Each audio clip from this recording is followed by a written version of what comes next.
Class where kids can learn about farming basics with hands-on activities. Senior homesteading correspondent Lori Wall is live in Wilton to tell us more. Hey, Lori.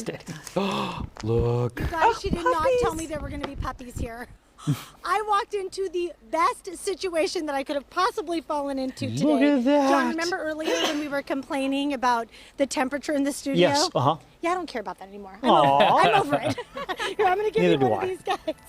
They're actually heavier than they look. They're little, but they're getting big. So I have Sarah here and Jen to talk about this new farm that's open to homeschooling parents, Whitehouse Homestead. Talk a little bit about, Sarah, about what you guys are doing out here. Well, Jen and I, we started a small farm sisterhood for women in the Wilton community who were really just needing to figure out, okay, we moved out to property, we want to know how to do all the things.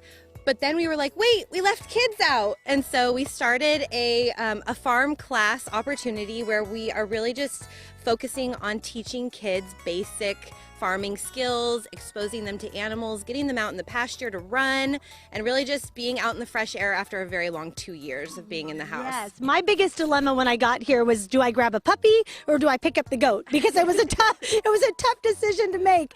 Jen, so you guys are exposing these kids to a lot of things that they haven't experienced. Yeah, and I think they really enjoy it. Every time the kids come out, they love holding the baby goats, the chicks, seeing the calf yesterday. It's been a lot of fun for everybody. Yeah. I think the goat thinks I brought food, but it's really just the microphone. So Sarah, what is the goal with all of this? I know you have this table set up here with some of the things that you guys wanted to highlight that you do out here. Yes, we really just want to teach kids the basics, right? Like, did you know that a mother cow is called a heifer? Did you know that a daddy cow is called a bull? You know, like just giving them some basic vocabulary and just exposure. You know, kids learn from experience, from hands-on, and kids, like, we haven't gotten a whole lot of that. And so now we're offering them the opportunity to learn on paper and then also with hands-on. And then Jen makes jam, she makes soap, and we sell our farm eggs. I love it. So talk about the experience so far, because I know this started as COVID happened, is kind of when you guys decided to do all of this. Yeah. So we moved out here to Wilton at the beginning of COVID. It was just a magical kind of aligning of the stars when that happened. And we really just kind of hit the ground running, jumped feet first. I found Jen on Facebook. I posted a personals ad for a farm friend, and that's how Jen and I connected. I want to do that. I want a farm friend. And the kids here, they all want to be famous today. So go ahead and say hi, everybody. All right, Emma, what do you love about being out here on the farm and having all the kids out here?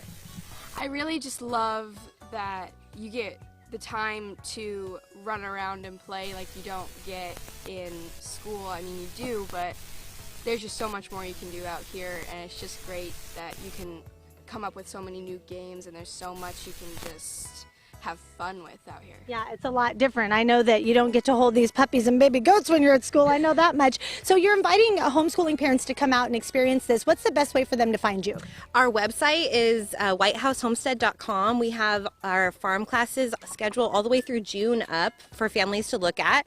And we have other things that we do on there, our farm animals that we offer, our dogs that we offer. And so we really are just trying to make that website the perfect place to go. Yeah, this is just a small piece of what you do, where we're standing here right now. It is just this very small piece. And when we moved out here, we saw kind of a model of a wagon wheel with different spokes off of how to diversify the farm and really make the farm self-sufficient. And so while we all have jobs, we wanted to make this self-sufficient so that we weren't just hemorrhaging farm money all the time. I love it. Yeah. I think it's so much fun. The kids are having a good time. Beautiful weather for it, too. Know, perfect. So, yeah, perfect time for people to come out to explore. And these puppies, you guys, how old are they? They're 5.5 weeks. They'll be ready in the middle of April. Oh, my goodness. Okay, and who's this? I feel like we're stealing the show. Who's this one? This is Cookie. Cookie's one of our bottle babies. He was a quadruplet baby, but he didn't keep up with his buddies. So now he belongs to the kids. Hazel named him Cookie. And he thinks he's a dog. He does. He really does. Twinkle's running around too, but she's hiding under the table. Oh yeah, my goodness. You guys are having fun out here, and now I want a farm friend. All right, we will catch you on the other side of the break.